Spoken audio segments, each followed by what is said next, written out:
Hey everybody, it's Jada on piano, where we make music make sense. Today we're talking about count 'em, three ways to improve your playing, level up.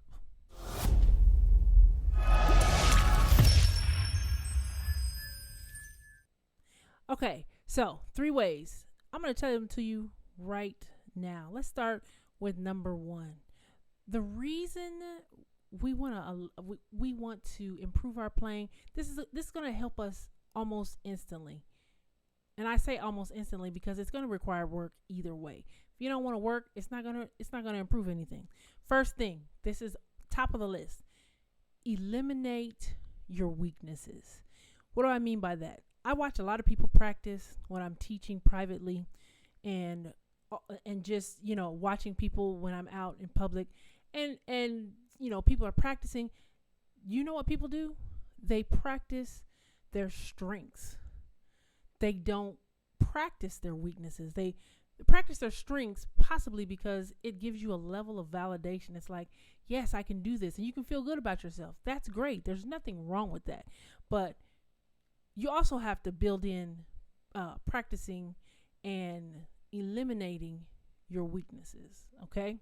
So, for instance, I'm going to use what I've been practicing on, that minor 7 flat 5 we talked about a couple of weeks ago. Check out that video. I've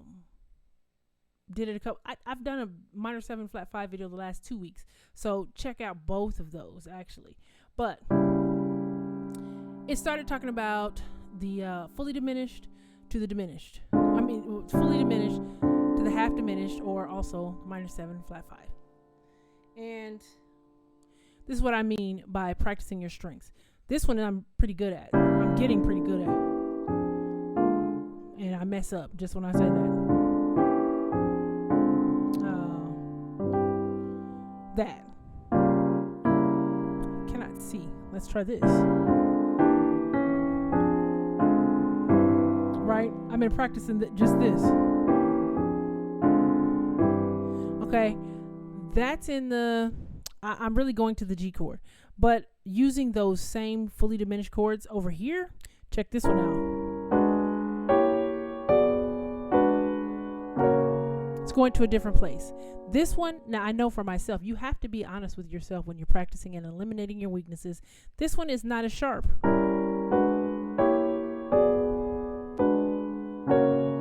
Okay? But today, when I was doing my practicing, I did this one 100 times. And I did this one 100 times. But this is the first day I've done this one 100 times. So I did this one as well.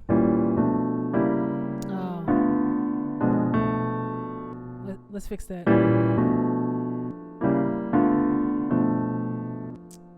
Where I go. See? And there's a little hesitation there. So it needs more work. I'm showing you these things because you're going to see, one of these days I'm going to come back and update you and show you, oh, I really have worked on it. And the last one would be this one. Let's try that again.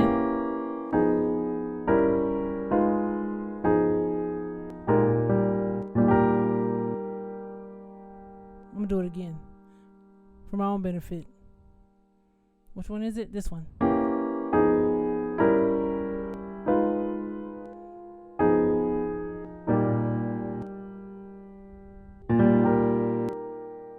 Okay, so that's all of them that are using this diminished chord.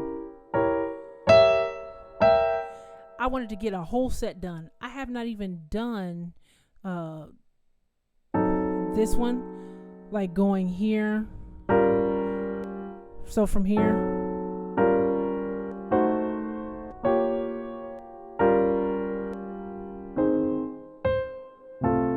that's where we would go.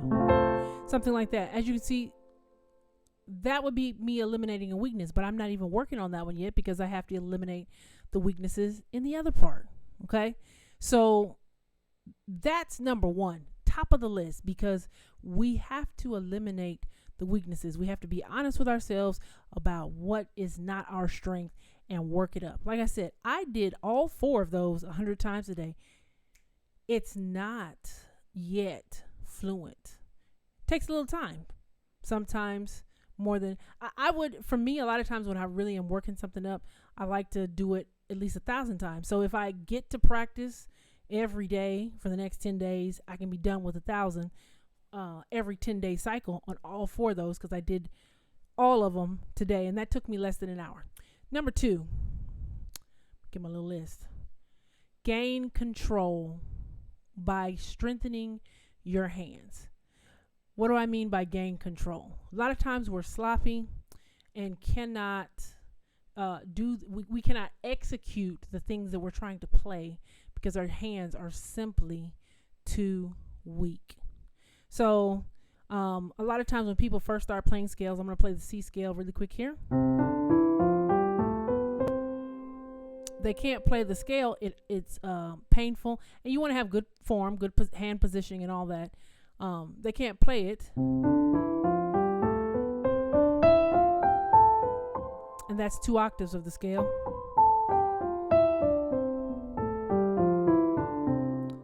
We need to be controlling how our hands are hitting the piano. Our hands are touching the piano.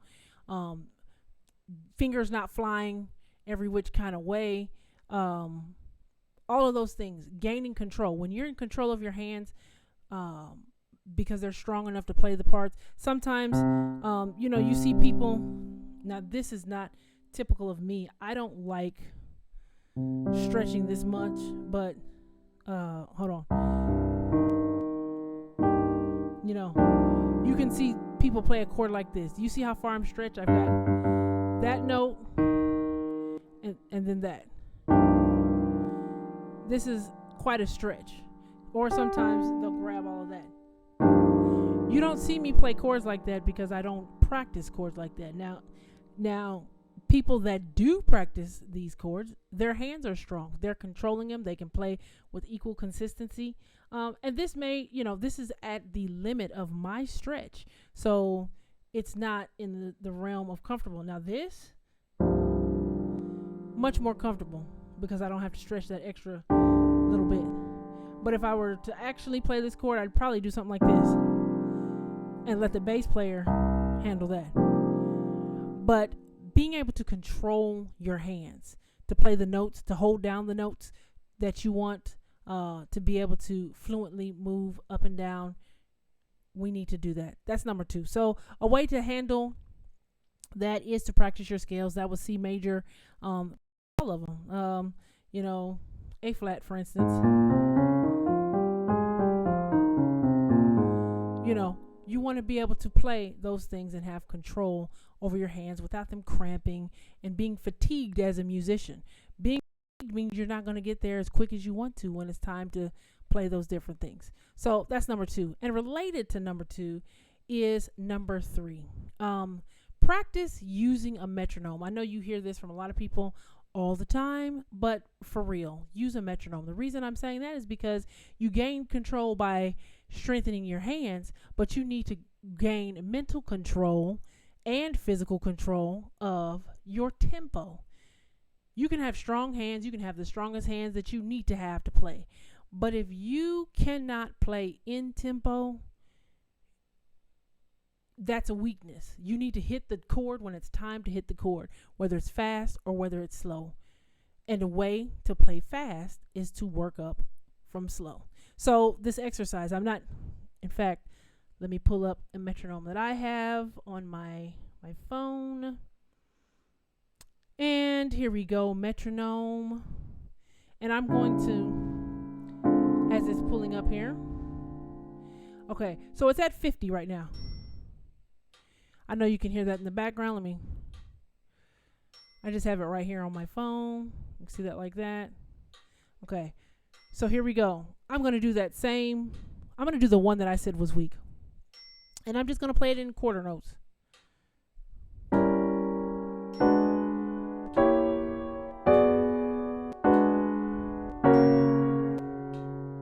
See that?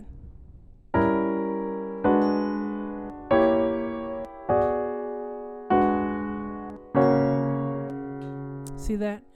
So that's at 50. If I want to be able to play that at 100, I have to be able to play it at 50 first. I went to 55, slightly faster.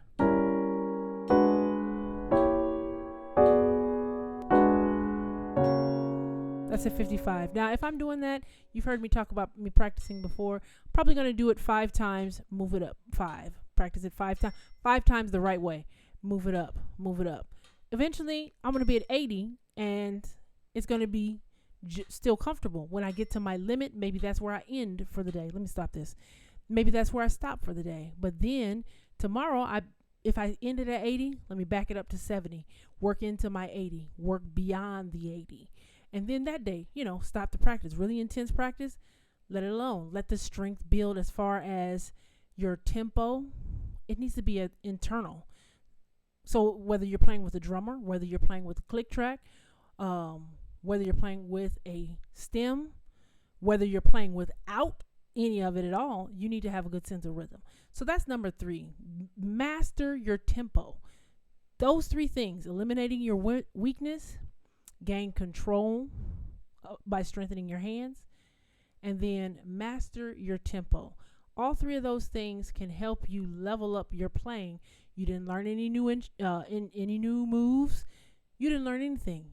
When you get a solid handle on those 3 things, you'll be a different player before you know it. So I just wanted to give you that really quickly so that you can level up your playing without learning anything new. It's just having the discipline to do what you already can. Okay?